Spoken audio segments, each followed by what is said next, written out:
From the heartland of America to every nation on earth, this is Jack Van Impe Presents The Truth in News and Commentary.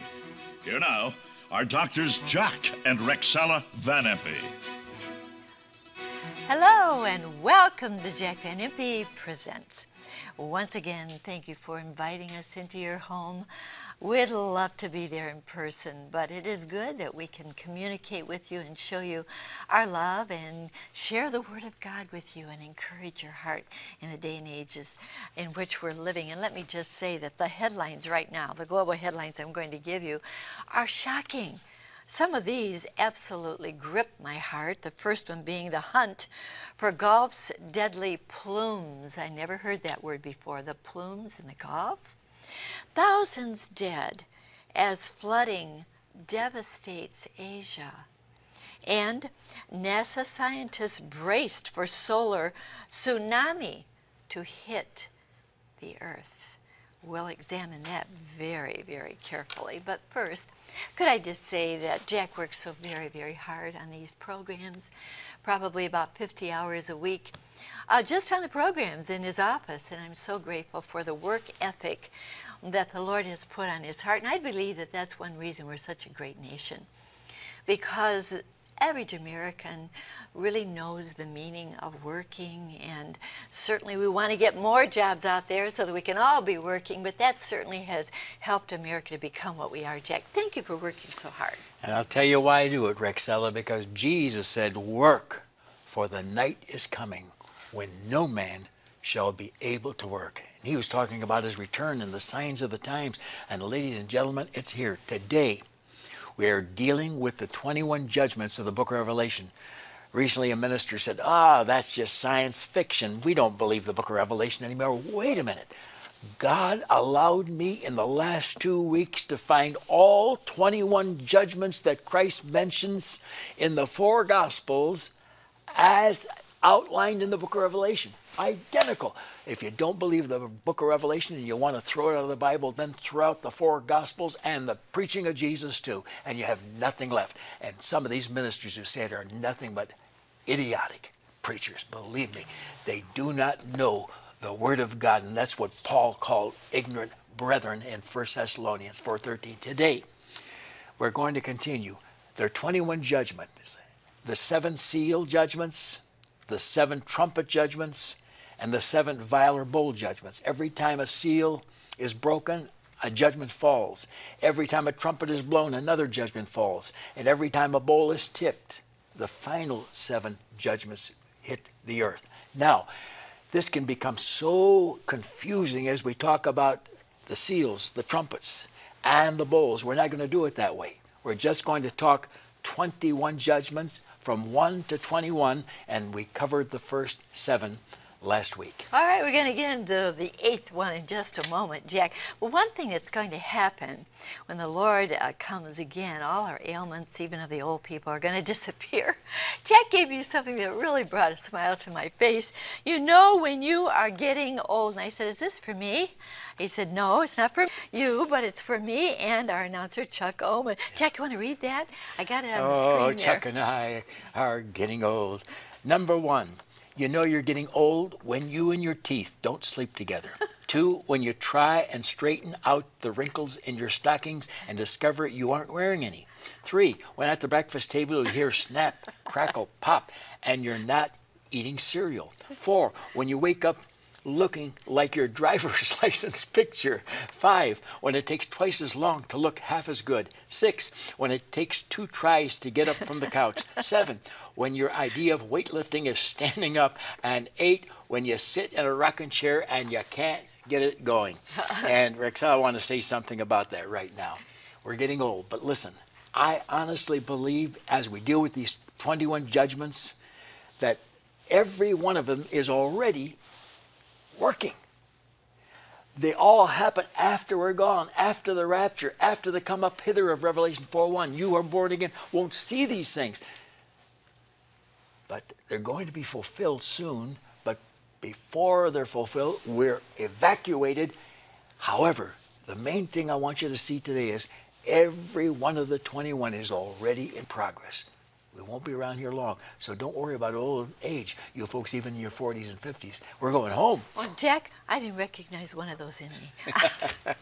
I'm teasing. I'll do a little work on studying that this week. Well, you know, friends, as you know, we've been discussing the events of the book of Revelation and how they're so relevant right now. We started on number 8 of the 21, and we're going to pick up on that one. Something just came into our office that stirred our hearts. It's a statement from Ahmed Al-Hamad. Now, I want you to see what he had to say. He is from the island of Bahrain, and that is an island off the coast of Arabia.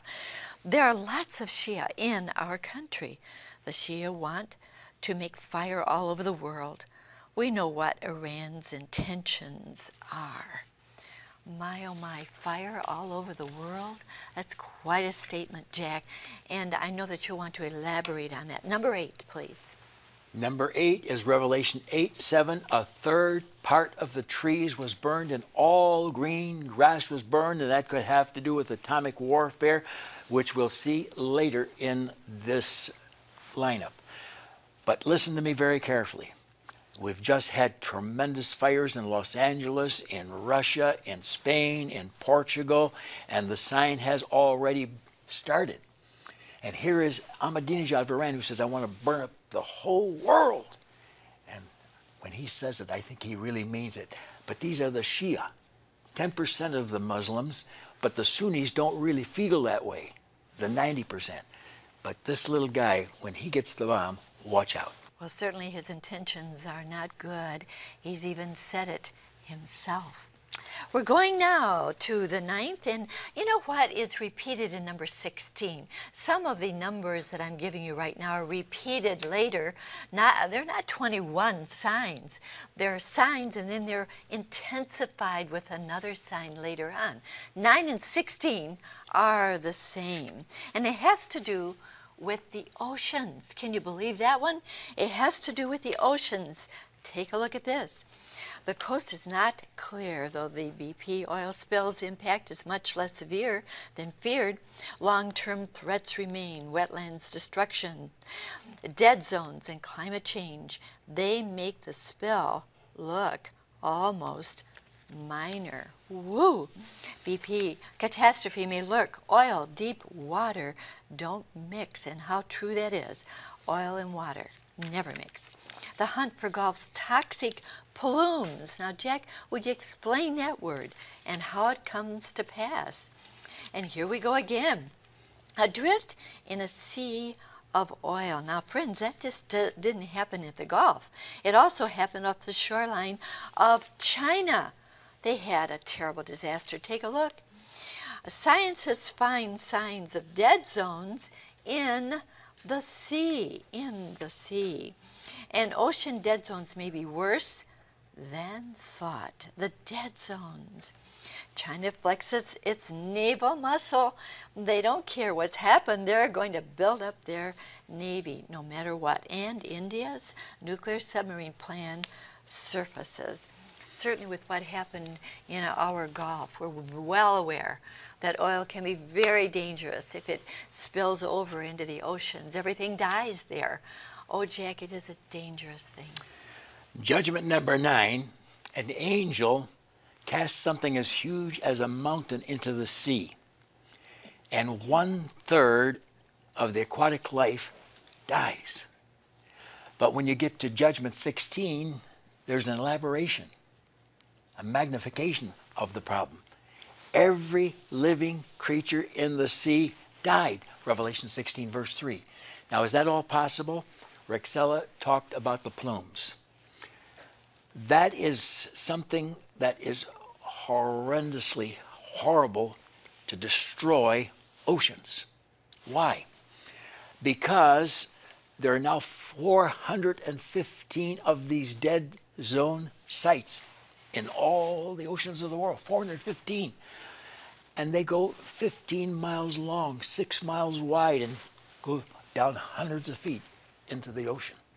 And it's called a plume because it forms this gooey, sticky mess. And they're not finding it now. Why? Because they've just found one 21 miles long in the Gulf, but it's down so far that nobody has been able to reach it as yet.